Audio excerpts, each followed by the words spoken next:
Jug dial press করে প্যারামিটারে প্রবেশ করতে হবে। দেন ক্লকওয়াইজ জগ ডায়াল রোটেট করতে হবে। ডিআরসি প্যারামিটারে প্রেস করে এফসিএস প্যারামিটারে আসতে হবে।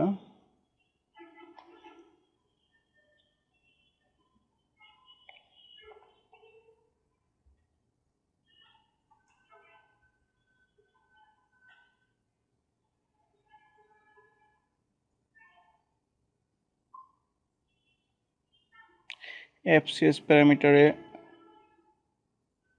প্রেস করে জগ ডায়াল প্রেস করে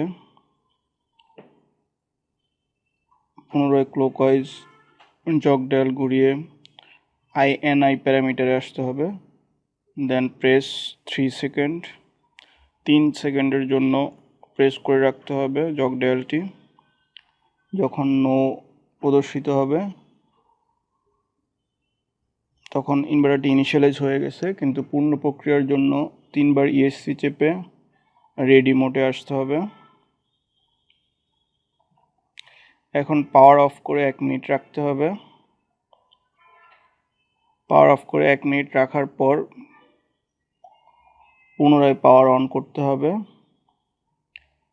তাহলেই শুধুমাত্র ইনভার্টারটি পুনরায় রিপ্রোগ্রামিং অথবা অ্যাজ পার টার্মিনাল কানেকশন অনুযায়ী প্রোগ্রামিং করার সুযোগ তৈরি হবে এবং ইনভার্টারটি ইনিশিয়ালাইজেশন বা ডিফল্ট মোডে থাকবে।